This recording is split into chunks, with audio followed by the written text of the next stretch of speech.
പുതിയ വിവരം സ്ട്രക്ചർ ആംബുലൻസിൽ നിന്ന് സ്ട്രക്ചർ അങ്ങോട്ടേക്ക് കൊണ്ടുപോയിട്ടുണ്ട്. ഈ മൃതദേഹം ഇരിക്കുന്ന സ്ഥലത്തേക്ക് അല്ലെങ്കിൽ ഈ സമാധി എന്ന് പറയപ്പെടുന്ന സ്ഥലത്തേക്ക് ഈ സ്ട്രക്ചർ കൊണ്ടുപോയിട്ടുണ്ട്. അതായത് അല്പസമയത്തിനകം തന്നെ മൃതദേഹം പുറത്തേക്ക് എടുക്കും എന്നുള്ളതാണ് ഏറ്റവും പ്രധാനപ്പെട്ട കാര്യം. ഇനി കൂടുതൽ വിശദാംശങ്ങൾ നമുക്ക് ലഭിക്കേണ്ടിയിരിക്കുന്നത് മൃതദേഹം എങ്ങനെ നിലയിലാണ് ഉണ്ടായിരുന്നത്, മൃതദേഹത്തിന്റെ പോസ്റ്റ്മോർട്ടം ഇവിടെ വെച്ച് തന്നെ നടത്തുമോ, ആ വിശദാംശങ്ങൾ കൂടിയാണ് ലഭിക്കേണ്ടത്.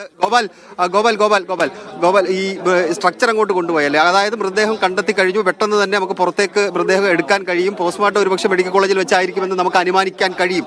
അതെ, ഒരു പരിധി വരെ. കാരണം നേരത്തെ പോലീസ് ഉദ്യോഗസ്ഥർ നമ്മളോട് പറഞ്ഞിരുന്ന പല കാര്യങ്ങളിലൊന്ന് ഈ വേണമെങ്കിൽ മെഡിക്കൽ കോളേജ് ആശുപത്രിയിലേക്ക് മാറ്റാം എന്ന തരത്തിലേക്കാണ് ഇപ്പോൾ നമുക്ക് ലഭിക്കുന്ന സാഹചര്യവുമായി ബന്ധപ്പെട്ട് കാണാൻ കഴിയുന്ന വിവരങ്ങളിൽ നിന്ന് നമുക്ക് ലഭിക്കുന്ന വിവരം. ഈ ആംബുലൻസ് ഇട്ടിരിക്കുന്ന സമാധിക്ക് തൊട്ടരികിലേക്ക് തിരിച്ചിട്ടിരിക്കുകയാണ്. ആംബുലൻസിന്റെ ഡോർ തുറന്നിട്ടിട്ടുണ്ട്. ആംബുലൻസിൽ നിന്ന് ഒരു സ്ട്രെച്ചർ നേരെ ഈ സമാധി കല്ലറയുടെ സമീപത്തേക്ക് കൊണ്ടുപോയിട്ടുണ്ട്. ഇതിൽ നിന്നൊക്കെ നമുക്ക് ഈ സാഹചര്യത്തിൽ നിന്ന് അനുമാനിക്കാൻ കഴിയുന്നത് വേണമെങ്കിൽ ഈ മൃതദേഹം മെഡിക്കൽ കോളേജ് ആശുപത്രിയിലേക്ക് കൊണ്ടുപോയി പോസ്റ്റ്മോർട്ടം ചെയ്യാന്നുള്ളത്. അതിന് ഗുരുതര സ്വഭാവമുള്ളതുകൊണ്ടും ഗൗരവമായ ഒരു വിഷയമായതിനാൽ തന്നെ ഈ വിഷയത്തിൽ കൂടുതൽ സമയമെടുത്തുകൊണ്ടുള്ള ഒരു പോസ്റ്റ്മോർട്ടത്തിനുള്ള സാധ്യത കൂടി ചില മെഡിക്കൽ വിദഗ്ധർ കൂടി പറഞ്ഞിട്ടുണ്ടായിരുന്നു. മരണകാരണമാണെങ്കിലും ശരി, മരണസമയമാണെങ്കിലും ശരി, ആന്തരിക അവയവങ്ങളുടെ പരിശോധനയാണെങ്കിലും ശരി, അതെല്ലാം തന്നെ വിശദമായ പരിശോധന നടത്തേണ്ടതായിട്ടുണ്ടെങ്കിൽ അതിന് മെഡിക്കൽ കോളേജിന്റെ അന്തരീക്ഷം കുറച്ച് ഉപകരിക്കും, കുറച്ച് ഗുണപ്പെടും എന്നുള്ളത് കൊണ്ട് കൂടി വേണമെങ്കിൽ ഈ മൃതദേഹം മെഡിക്കൽ കോളേജിലേക്ക് കൊണ്ടുപോകാനുള്ള സാധ്യത നമുക്ക് ഈ ഘട്ടത്തിൽ അവഗണിക്കാൻ കഴിയില്ല. അതെ, ഗോപാൽ കൂടുതൽ വിവരങ്ങൾ എടുക്കും. ഗോപാൽ പോലീസ് ഉദ്യോഗസ്ഥരുമായിട്ട് ഒന്ന് ബന്ധപ്പെട്ട അല്പസമയത്തിനകം തന്നെ ജിൽസി അതിന് കൂടുതൽ വിശദാംശങ്ങൾ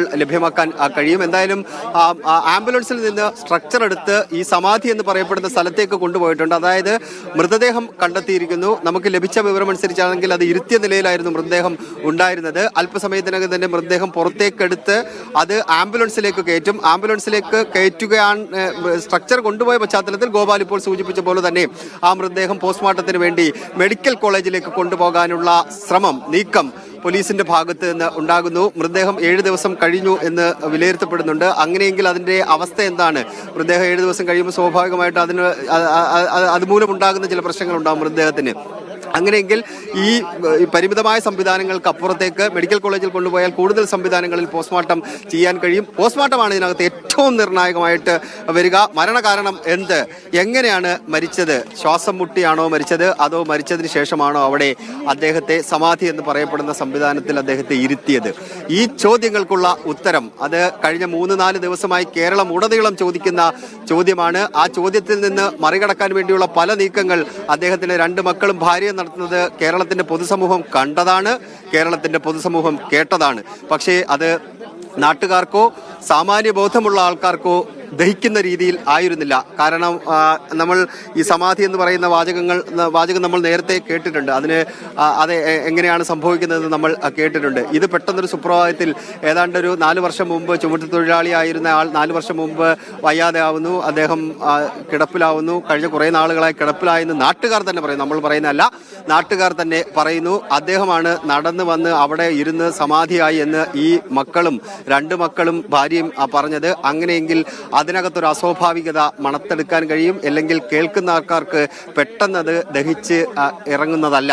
അതുകൊണ്ട് തന്നെയാണ് ഇതിനകത്ത് നാട്ടുകാർ തന്നെ പരാതി നൽകിയത്. ഇതിനകത്ത് പരാതി നൽകിയ ഇപ്പോൾ നാട്ടുകാരനോട് സംസാരിച്ചപ്പോഴും നമുക്ക് മനസ്സിലാക്കാൻ സാധിച്ചത് ഒരു സന്യാസ ജീവിതം എന്നൊന്നും അദ്ദേഹം നയിച്ചതായി നാട്ടുകാർക്ക് അറിയില്ല. സമാധി ഇരിക്കുക എന്നൊക്കെ പറയുമ്പോൾ സ്വാഭാവികമായിട്ടും ഒരു സന്യാസ ജീവിതം നയിക്കുന്ന ആളെ സംബന്ധിച്ചിടത്തോളം അവരുടെ ഒരു അന്ത്യാഭിലാഷമാണ് സമാധി ആവുക എന്നുള്ളത്. പക്ഷെ അത്തരത്തിലൊരു ജീവിതം നയിച്ചതായി പോലും ഇദ്ദേഹത്തിന്റെ അടുത്തറിയുന്ന ആളുകൾക്ക് പോലും അത്തരം ഒരു കാര്യം അറിയില്ല. അപ്പോൾ സ്വാഭാവികമായും ഇത്തരം സംശയങ്ങളും ഉണ്ടാവും. അതെ, തീർച്ചയായിട്ടും ഉണ്ടാവും ജിൽസി. ഇപ്പോൾ സാധാരണ ഒരു കേൾക്കുന്ന ആൾക്കാർക്ക് പോലും പെട്ടെന്ന് നമുക്ക് ഉൾക്കൊള്ളാൻ കഴിയുന്ന കാര്യമല്ല ഈ പറഞ്ഞു കേട്ട കാര്യങ്ങൾ. അതിനൊപ്പം തന്നെയാണ് നാട്ടുകാർ ഇപ്പോൾ ജിൽസി സൂചിപ്പിച്ച പോലെ തന്നെ നാട്ടുകാർ പറയുന്നത് നമ്മൾ കേൾക്കുന്നത്. അദ്ദേഹം രാവിലെ 7 മണിക്ക് കയറി കഴിഞ്ഞാൽ വൈകിട്ട് 6 മണിക്ക് ഇറങ്ങുന്നയാൾ, വൈകിട്ട് 3 മണിക്ക് കയറി കഴിഞ്ഞാൽ രാവിലെ പുലർച്ചെ എഴുന്നേറ്റ് ജോലിയിൽ നിന്ന് ഇറങ്ങുന്നയാൾ. അദ്ദേഹം എങ്ങനെയാണ് ഒരു സന്യാസ ജീവിതം നയിക്കുന്നത് എന്നുള്ള ചോദ്യം നാട്ടുകാരുടെ ഭാഗത്ത് നിന്നുണ്ടാകുന്നു. ഇതിനകത്ത് വേറെ എന്തെങ്കിലും അവർ പറയുന്നില്ല. ഇതിനകത്ത് എന്താണ് സംഭവിച്ചത്? ഇപ്പോൾ ഒരു നാട്ടുനടപ്പ് എന്ന രീതിയിൽ ഒരാൾ മരിക്കുമ്പോൾ അദ്ദേഹം മരിച്ചു കഴിഞ്ഞാൽ നാട്ടുകാർ വന്ന് കാണാറുണ്ട്. അത് അല്ലെങ്കിൽ ഏതൊരു വ്യക്തി മരിച്ചാലും നാട്ടുകാർ വന്ന് കാണാറുണ്ട്. കണ്ടിട്ട് ഏറ്റവും അവസാനമായി കാണാൻ വേണ്ടി നാട്ടുകാർ ഇറങ്ങുന്നത് കാണാം. എന്തായാലും അല്പസമയത്തിനകം തന്നെ മൃതദേഹം പുറത്തേക്ക് എടുക്കാൻ വേണ്ടിയുള്ള ക്രമീകരണങ്ങളാണെന്ന് തോന്നുന്നു ജിൽസി. കുറച്ച് കസേരയും അവിടെ ഒരു സ്ത്രീ ഈ അവിടെ നിന്ന് പുറത്തേക്ക് ഇറങ്ങിയിട്ടുണ്ട്. അത് ഇദ്ദേഹത്തിന്റെ ഭാര്യയാണോ എന്നൊരു സംശയം നിലനിൽക്കുന്നുണ്ട്. ഒരു പോലീസ് ഉദ്യോഗസ്ഥർ ഒരു സ്ത്രീയെ അവിടെ നിന്ന് പുറത്തേക്ക് ഇറക്കിയിട്ടുണ്ട്. അത് ഭാര്യയാണോ എന്ന കാര്യത്തിൽ ഒരു വ്യക്തി, അതായത് കുടുംബാംഗങ്ങളുടെ സാന്നിധ്യത്തിലാണ് ആ മൃതദേഹം പുറത്തെടുത്തത് എന്ന് വേണം അനുമാനിക്കാൻ. അതെ, കുടുംബാംഗങ്ങളുടെ സാന്നിധ്യത്തിലാണോ മൃതദേഹം പുറത്തെടുത്തതെന്ന് അനുമാനിക്കേണ്ടിയിരിക്കുന്നു. കാരണം ഒരു സ്ത്രീയെ പോലീസുകാർ കൈപിടിച്ച് പുറത്തേക്ക് കൊണ്ടുവന്ന് ഒരു കസേര എടുത്തിട്ട് അവിടെ ഇരുത്തുന്നത് നമുക്ക് ഇവിടെ നിന്ന് നോക്കുമ്പോൾ ആ ദൃശ്യങ്ങൾ നമുക്ക് കാണാൻ കഴിയുന്നുണ്ട്. അത് അദ്ദേഹത്തിന്റെ ഭാര്യയാണോ എന്ന കാര്യത്തിലാണ് ഒരു വ്യക്തത വരേണ്ടിയിരിക്കുന്നത്. അത് അല്പസമയത്തിനകം തന്നെ അതിന്റെ കൂടുതൽ നമുക്കൊരു വ്യക്തത ഉണ്ടാക്കിയെടുക്കാൻ കഴിയും. ഈ ദൃശ്യങ്ങൾ നോക്കുമ്പോൾ അത് പോലീസ് ഉദ്യോഗസ്ഥരുണ്ട്. ഒരു സ്ത്രീയെ അവിടെ നിന്ന് ഒരു സ്ത്രീ തന്നെയാണ്, അദ്ദേഹത്തിന്റെ ഭാര്യയാണെന്ന് തോന്നുന്നു. അദ്ദേഹത്തിന്റെ കുടുംബാംഗങ്ങളുടെ സാന്നിധ്യത്തിൽ തന്നെയാണ് ആ മൃതദേഹം പുറത്തെടുത്തിരിക്കുന്നത്. അതായത് ഈ ഗോപൻ സ്വാമി എന്ന് പറയുന്ന ആളുടെ മൃതദേഹം, അദ്ദേഹത്തിന്റെ മണിയൻ എന്നാണ് അദ്ദേഹത്തിന്റെ പേരെന്നാണ് നാട്ടുകാർ പറയുന്നത്. അദ്ദേഹത്തിന്റെ മൃതദേഹം പുറത്തെടുക്കുന്ന സമയത്ത് സബ് കളക്ടറുണ്ട്, ഉയർന്ന പോലീസ് ഉദ്യോഗസ്ഥരുണ്ട്. അതേപോലെ തന്നെ കുടുംബാംഗങ്ങളുടെ സാന്നിധ്യത്തിൽ തന്നെയാണ് ആ മൃതദേഹം പുറത്തെടുത്തിരിക്കുന്നത് എന്ന് അനുമാനിക്കേണ്ടിയിരിക്കുന്നു. അങ്ങനെയെങ്കിൽ അല്പസമയത്തിനകം തന്നെ ആ മൃതദേഹം പുറത്തേക്ക് ഇറക്കിക്കൊണ്ട് അത് ആംബുലൻസിലേക്ക് കയറ്റി സ്ട്രക്ചർ അങ്ങോട്ട് കൊണ്ടുപോയിട്ടുണ്ട്. അല്പസമയത്തിനകം തന്നെ പുറത്തേക്ക് മൃതദേഹം ഇറക്കുന്നു എന്ന് വേണം നമുക്ക് പറയാൻ കഴിയുക. അതിന്റെ നടപടിക്രമങ്ങളെല്ലാം പൂർത്തീകരിച്ചിട്ടുണ്ട്. ഇനി ഇൻക്വസ്റ്റ് നടപടികൾ അവിടെ വെച്ച് തന്നെ പൂർത്തീകരിച്ചുകൊണ്ട് മൃതദേഹം പോസ്റ്റ്മോർട്ടം ചെയ്യാൻ വേണ്ടി ഒരു താൽക്കാലിക സംവിധാനം അവിടെ ഒരുക്കിയിട്ടുണ്ട്. പക്ഷെ അവിടെ വെച്ച് മൃതദേഹം പോസ്റ്റ്മോർട്ടം ചെയ്യാനുള്ള സാധ്യത കുറവാണ് എന്ന് അനുമാനിക്കേണ്ടിയിരിക്കുന്നു. അതുകൊണ്ടാണ് സ്ട്രക്ചർ അങ്ങോട്ടേക്ക് കൊണ്ടുപോയത്. അതിനൊപ്പം ഈ ഭാര്യ മാത്രമാണോ ഉള്ളത്, അതോ അതിനൊപ്പം അദ്ദേഹത്തിന്റെ 2 മക്കളെ കൂടി അങ്ങോട്ടേക്ക് വിളിച്ചു വരുത്തിയിട്ടുണ്ടോ? കുടുംബാംഗങ്ങളുടെ സാന്നിധ്യത്തിൽ തന്നെയാണ് അത് എടുത്തത് എന്ന് നമുക്ക് ഈ ഘട്ടത്തിൽ പറയാൻ കഴിയും. കാരണം ഒരു സ്ത്രീയെ പോലീസുകാർ അവിടെ നിന്ന് പുറത്തേക്ക് ഇറക്കുന്നത് കാണാൻ നമുക്ക് കഴിയുന്നുണ്ടായിരുന്നു. അത് വരും സമയങ്ങളിൽ അല്പസമയം, അധികം എന്തായാലും വൈകില്ല, അധികം ആ കല്ലറ പൊളിക്കാൻ വേണ്ടി അധിക സമയം എടുത്തിട്ടില്ല. മൃതദേഹം ഇരുത്തിയ നിലയിലാണെന്നാണ് കണ്ടെത്താൻ കഴിഞ്ഞിട്ടുള്ളത്. അങ്ങനെ ഇരുത്തിയ മൃതദേഹം അത് പുറത്തേക്കെടുത്ത് കുടുംബാംഗങ്ങളുടെ സാന്നിധ്യത്തിൽ തന്നെ പുറത്തേക്കെടുത്ത് അത് അല്പസമയത്തിനകം തന്നെ പുറത്തേക്ക് കൊണ്ടുവരും. ഗോപൻ സ്വാമിയുടെ തന്നെയാണ് മൃതദേഹം എന്ന് വിലയിരുത്തേണ്ടിയിരിക്കുന്നു. അദ്ദേഹം തന്നെയാണ് എന്ന് നമുക്ക് അനുമാനിക്കുകയും ചെയ്യാം. എന്തായാലും അല്പസമയത്തിനകം തന്നെ മൃതദേഹം പുറത്തേക്കെടുത്ത് പോസ്റ്റ്മോർട്ടത്തിനായി മെഡിക്കൽ കോളേജിലേക്ക് കൊണ്ടുപോകാനുള്ള ക്രമീകരണങ്ങളിലേക്ക് പോലീസ് കടക്കുകയാണ്. മെഡിക്കൽ കോളേജിലേക്ക് കൊണ്ടുപോകാനുള്ള കാരണം ഒരുപക്ഷെ മൃതദേഹം ഇനിയിപ്പോൾ ഇത്രയും ദിവസമായതുകൊണ്ട് അത് അഴുകിയ നിലയിലാണോ എന്ന സംശയം നിലനിൽക്കുന്നുണ്ട്. അതുകൊണ്ട് മെഡിക്കൽ കോളേജിലേക്ക് കൊണ്ടുപോവുകയാണെങ്കിൽ വേഗത്തിൽ തന്നെ അതിൻ്റെ കൂടുതൽ സജ്ജീകരണങ്ങളോടുകൂടി തന്നെ മെഡിക്കൽ കോളേജിൽ എത്തി പോസ്റ്റ്മോർട്ടം പൂർത്തീകരിക്കാൻ വേണ്ടി കഴിയും. ഇന്ന് ഉച്ചയോടുകൂടി അല്ലെങ്കിൽ വൈകിട്ടോടുകൂടി ഈ പോസ്റ്റ്മോർട്ടത്തിൻ്റെ പ്രാഥമിക വിവരങ്ങൾ പുറത്തുവരും. അതോടുകൂടി കേരളം കഴിഞ്ഞ 3-4 ദിവസമായി ചോദിച്ചുകൊണ്ടിരുന്നൊരു ചോദ്യമുണ്ട്. ഈ പറയുന്ന ആൾ എങ്ങനെയാണ് മരിച്ചത്? അദ്ദേഹത്തിൻ്റെ മരണകാരണം എന്താണ്? അദ്ദേഹം മരിച്ചത് ശ്വാസം മുട്ടിയാണോ അതോ മരിച്ചതിന് ശേഷമാണോ അദ്ദേഹത്തെ അടക്കിയത്? ഈ ചോദ്യത്തിനുള്ള ഉത്തരം അങ്ങനെയെങ്കിൽ, ആദ്യത്തെ ചോദ്യത്തിനുള്ള ഉത്തരം അങ്ങനെയാണ് എന്നുണ്ടെങ്കിൽ, അതായത് ശ്വാസം മുട്ടിയാണ് മരിച്ചത് എന്നുണ്ടെങ്കിൽ എങ്ങനെ ശ്വാസം മുട്ടി മരിച്ചു? ആ ചോദ്യത്തിനുള്ള ഉത്തരം എല്ലാ അന്വേഷണ സംഘമാണ് കണ്ടെത്തേണ്ടത്. എന്തായാലും അല്പസമയത്തിനകം തന്നെ ആ ചോദ്യത്തിനുള്ള ഉത്തരം അത് വരും സമയങ്ങളിൽ എന്തായാലും ഉണ്ടാകും. ജിൽസി, എന്തായാലും ആ ചോദ്യത്തിനുള്ള ഉത്തരം തന്നെയാണ് കേരള സമൂഹം പ്രതീക്ഷിക്കുന്നത്. കിടപ്പിലായിരുന്ന ഒരാൾ അവിടെ വന്നിരുന്ന് സമാധിയായി എന്നുള്ള മൊഴികളാണ് ഭാര്യയും മക്കളും അടക്കം നൽകിയിരുന്നത്. അതെങ്ങനെ സംഭവിച്ചു എന്നതിൽ കൃത്യമായ കാര്യങ്ങൾ അവർ പറയുന്നില്ല. മാത്രമല്ല ഇദ്ദേഹം സ്വാമിയായിരുന്നു എന്ന് അവകാശപ്പെടുകയാണ്. പക്ഷെ എപ്പോഴാണ് ഇദ്ദേഹം സന്യാസ ജീവിതം തുടങ്ങിയ കാര്യങ്ങളിലൊന്നും ഒരു വ്യക്തതയില്ല. മാത്രമല്ല സാധാരണ നടപടിക്രമം ഒരു വ്യക്തി മരിക്കുകയാണെങ്കിൽ അത് പോലീസും അല്ലെങ്കിൽ ഡോക്ടറുടെ ഒരു സ്ഥിരീകരണം മരിച്ചു എന്നുള്ളൊരു സർട്ടിഫിക്കറ്റ് എങ്കിലും വാങ്ങാൻ ബാധ്യസ്ഥരാണ്. അത്തരം നടപടിക്രമങ്ങളൊന്നും ഇവിടെ ഉണ്ടായിട്ടില്ല. അതുകൊണ്ട് തന്നെയാണ് നാട്ടുകാർക്കടക്കം ഇതിലൊരു സംശയം ഉണ്ടായത്. പിന്നീട് പോലീസ് എത്തി വിവരം അറിയിച്ചു, ഇങ്ങനെ സമാധിയായിരിക്കുന്നു എന്നൊക്കെ അറിഞ്ഞതിന് ശേഷവും വലിയ പ്രതിഷേധമുണ്ടായി. അത് ആവശ്യമില്ലാത്ത വിശ്വാസങ്ങളെയും ആചാരങ്ങളെയും ഒക്കെ പിടിച്ചുകൊണ്ട് എന്നാൽ നിയമ വഴിയിൽ പോകാൻ കൂട്ടാക്കാതെ കുടുംബം നിന്നിരുന്ന ഒരു സാഹചര്യം ഉണ്ടായിരുന്നു.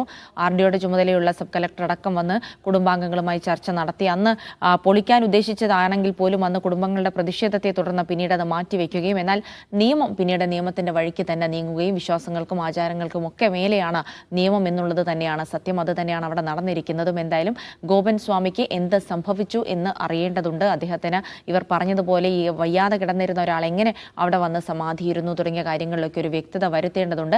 അതിൻ്റെ എല്ലാം ഉത്തരം ലഭിക്കുക പോസ്റ്റ്മോർട്ടം റിപ്പോർട്ട് ലഭിച്ച ശേഷം മാത്രമായിരിക്കും.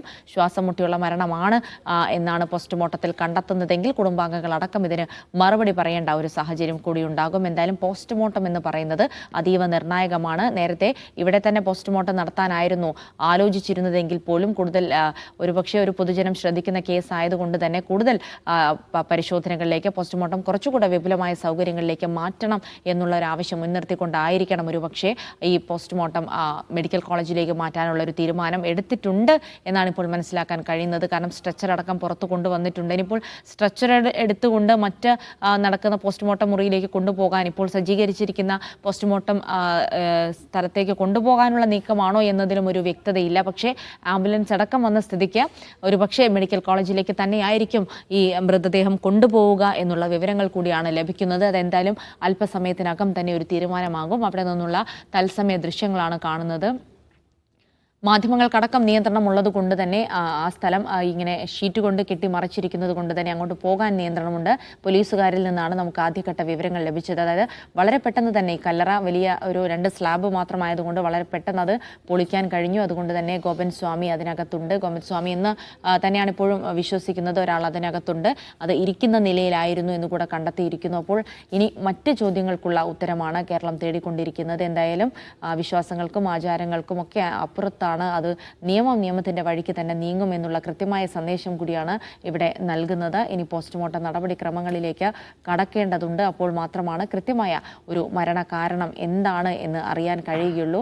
മെഡിക്കൽ കോളേജിലേക്ക് മാറ്റുമെന്ന് തന്നെയാണ് പ്രതീക്ഷിക്കുന്നത്. 7 ദിവസത്തെ പഴക്കം മൃതദേഹത്തിനുണ്ടെങ്കിൽ സ്വാഭാവികമായിട്ടും അത് അഴുകിയ നിലയിലായിരിക്കണം ആ മൃതദേഹം. അതുകൊണ്ട് തന്നെ അക്കാര്യത്തിലടക്കം കുറച്ച് ബുദ്ധിമുട്ടുകൾ ഈ അന്വേഷണ സംഘവും ഒപ്പം തന്നെ ഈ മെഡിക്കൽ സംഘവും നേരിടുന്നു എന്ന് തന്നെയാണ് മനസ്സിലാക്കാൻ കഴിയുന്നത്.